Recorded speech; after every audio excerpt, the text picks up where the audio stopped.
नमस्कार विद्यार्थियों। हिंदी साहित्य के उपन्यासों को पढ़ने की श्रृंखला में आज हम एक और नया उपन्यास समझने का प्रयास करेंगे जो यूजीसी नेट की परीक्षा की दृष्टि से बहुत ही ज़्यादा महत्वपूर्ण है। इस उपन्यास का नाम है मानस का हंस। लेखक अमृतलाल नागर, 1972 ईस्वी। विधा जीवनी परक उपन्यास। आधार गोस्वामी तुलसीदास का जीवन वृत्त। दृष्टिकोण यह उपन्यास तुलसीदास को एक लोकनायक और मानवीय रूप में प्रस्तुत करता है। लेखक ने इसमें तुलसी के अंतर्द्वंद्व और उनके राममय होने की प्रक्रिया को बखूबी दर्शाया है। प्रमुख पात्र तुलसीदास नायक, जिन्हें मानस का हंस कहा गया है। रत्नावली तुलसीदास की पत्नी, जो उनके वैराग्य का निमित्त बनती है। नरहरिदास तुलसीदास के गुरु। मैना कहारिन तुलसी के जीवन के अंतिम समय में उनकी सेवा करने वाली ममतामयी पात्र।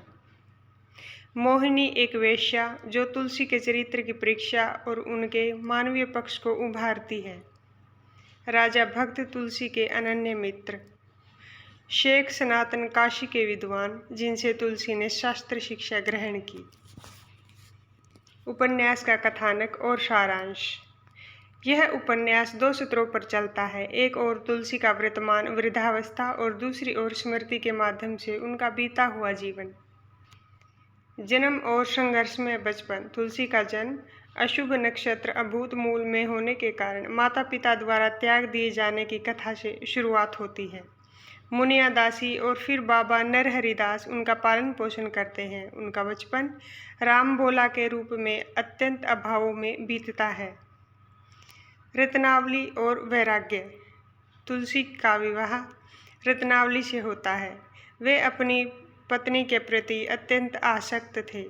प्रसिद्ध घटना के अनुसार रत्नावली की फटकार लाज न आई आपको दौरे आए हूँ साथ उनके जीवन की टर्निंग पॉइंट बनती है और वे सांसारिक मोह त्याग कर राम की शरण में चले जाते हैं। रामचरितमानस की रचना। उपन्यास में दिखाया गया है कि कैसे तुलसीदास ने समाज की कुरीतियों, पंडितों के पाखंड और तत्कालीन विकट परिस्थितियों के बीच समन्वय की चेतना जगाई। रामचरितमानस की रचना केवल भक्ति नहीं बल्कि लोक मंगल की साधना थी। मानवीय कमजोरियां और विजय। नागर जी ने तुलसी को ईश्वर नहीं बल्कि एक हांड मास का मनुष्य दिखाया है। उनके मन में काम, क्रोध और संशय के भाव आते हैं, लेकिन वे अपनी भक्ति और संकल्प से उन पर विजय प्राप्त करते हैं। मोहिनी वाला प्रसंग उनके संयम की कठिन परीक्षा का प्रतीक है। यूजीसी नेट के लिए महत्वपूर्ण बिंदु। समन्वयवाद। तुलसीदास को समन्वय का कवि कहा जाता है। उपन्यास में शैव वैष्णव, सगुण निर्गुण और राजा प्रजा के बीच समन्वय को दिखाया गया है। तुलसीदास का दर्शन। परहित सरिस धर्म नहीं भाई के सिद्धांत को कथा में पिरोया गया है। भाषिक विशेषता। नागर जी ने अवधी और तत्सम प्रधान हिंदी का सुंदर मिश्रण किया है, जो तत्कालीन वातावरण को जीवंत करता है। ऐतिहासिकता। इसमें अकबर के शासनकाल और तत्कालीन काशी की सामाजिक सांस्कृतिक स्थिति का सटीक चित्रण है। आइए अब इस उपन्यास के PYQ को समझने का प्रयास करते हैं। प्रश्न संख्या 1। निम्नलिखित में से कौन से उपन्यास अमृतलाल नागर द्वारा रचित नहीं है? विकल्प है A, सीमाएं टूटती हैं। विकल्प B, एकदा नैमिषारण्य। विकल्प C, शतरंज की मोहरें। D, कथा कहो उर्वशी। इसके सही उत्तर में विकल्प A और D सही है। प्रश्न संख्या 2। प्रकाशन वर्ष के अनुसार निम्नलिखित उपन्यासों का सही अनुक्रम बताइए। विकल्प A, मानस का हंस। B, पीढ़ियाँ। C, खंजर नयन। D, सुहाग के नुपुर। सही उत्तर विकल्प में इसके विकल्प है 4, D, A, C, B। इन्हीं उपन्यासों का सही कालक्रम इस प्रकार है। सुहाग के नुपुर D, 1960 ईस्वी। मानस का हंस A, 1972 ईस्वी। खंजर नयन C, 1981 ईस्वी। पीढ़ियाँ B, 1990 ईस्वी। प्रश्न संख्या 3।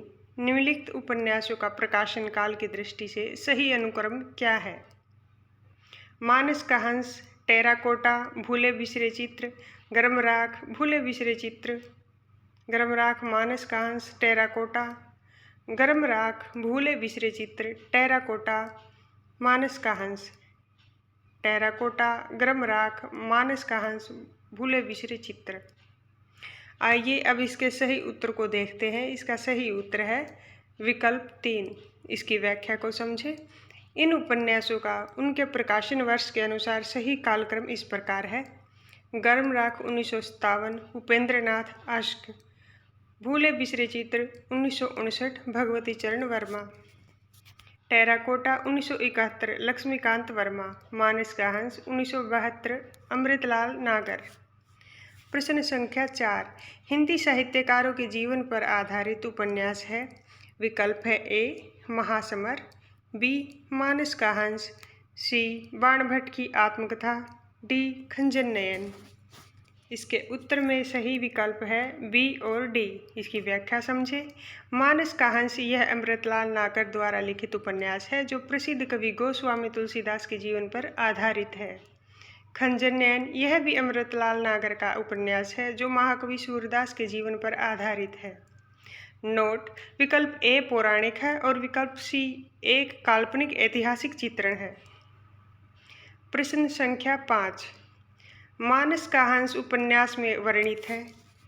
विकल्प ए राम और काम का द्वंद्व, बी पत्नी के प्रति अतिशय आसक्ति, सी सांस्कृतिकता के प्रति पुनः आसक्ति, डी काशी की वेश्या के प्रति तुलसी का सफल प्रेम।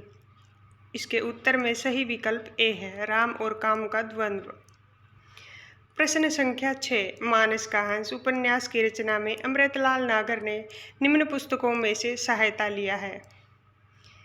विकल्प ए तुलसी काव्य मीमांसा, विकल्प बी तुलसी आधुनिक वातायन से, सी लोकवादी तुलसीदास, डी काशी का इतिहास, ई अकबर। इसके उत्तर में सही विकल्प है लोकवादी तुलसीदास। इसकी व्याख्या समझे। अमृतलाल नागर ने मानस का हंस लिखने के लिए व्याप्त शोध किया था। उन्होंने डॉक्टर विश्वनाथ प्रसाद मिश्र की कृति लोकवादी तुलसीदास से महत्वपूर्ण सहायता और प्रेरणा ली। इसके अलावा उन्होंने गोसाई चरित्र जैसे ग्रंथों का भी सहारा लिया ताकि तुलसीदास के व्यक्तित्व को प्रामाणिक रूप से प्रस्तुत किया जा सके। प्रश्न संख्या 7, मानस का हंस उपन्यास के पात्र हैं। विकल्प A Sumirit Das, B Abdullah Beg, C Mohini Bai, D Megha Bhagat, E Iqbal Singh. इसके उत्तर में सही विकल्प है ए, बी और डी। इसकी व्याख्या समझे। इस उपन्यास में कई ऐतिहासिक और काल्पनिक पात्र हैं। मेघा भगत तुलसीदास के मित्र और मार्गदर्शक के रूप में दिखाए गए हैं। सुमिरीत दास और अब्दुल्ला बेग भी इसी कथा के महत्वपूर्ण पात्र हैं। विकल्प सी और ई इस उपन्यास के प्रमुख पात्रों में नहीं आते। प्रश्न संख्या 8, मानस का हंस से संबंधित तथ्यों में से सही का चयन कीजिए। विकल्प में ए मानस का हंस लिखने का विचार नागर जी के महेश कौल के साथ बात करते हुए आया था, बी दोहावली और गीतावली में तुलसीदास के जीवन की झांकी खास तौर पर मिलती है, सी उपन्यास में तुलसी के जन्म स्थान के रूप में राजापुर को चित्रित किया गया है, डी इस उपन्यास को लिखने से पहले नागर जी की कवितावली और विनय पत्रिका को खास तौर पर पढ़ा, ई रघुबर दास जी मूल गोसाई चरित्र के लेखक हैं। इसके उत्तर में सही विकल्प है ए, सी, डी और ई। इसकी व्याख्या समझें। कथन ए बिल्कुल सही है। फिल्म निर्देशक महेश कौल के साथ चर्चा के दौरान ही उन्हें तुलसीदास पर उपन्यास लिखने की प्रेरणा मिली थी। कथन सी नागर जी ने इस उपन्यास में तुलसीदास का जन्म स्थान राजापुर ही माना है। कथन डी उन्होंने तुलसी के अंतर्मन को समझने के लिए कवितावली और विनय पत्रिका का गहरा अध्ययन किया था। विकल्प ई मूल गोसाई चरित्र के लेखक वेणी माधव दास माने जाते हैं, लेकिन कुछ विद्वान और संदर्भों से रघुबर दास के तुलसी चरित्र का भी उल्लेख आता है। दिए गए विकल्पों के आधार पर इसे सही माना जाता है। कथन बी गलत है, क्योंकि तुलसीदास के जीवन की सर्वाधिक झांकी कवितावली और विनय पत्रिका में मिलती है, न कि दोहावली और गीतावली में। तो आज के उपन्यास को समझने का प्रयास अगर आपको अच्छा लगा तो इस वीडियो को लाइक और शेयर कर देना, चैनल को सब्सक्राइब कर लेना। आने वाली वीडियो के लिए धन्यवाद। मिलते हैं नेक्स्ट वीडियो में।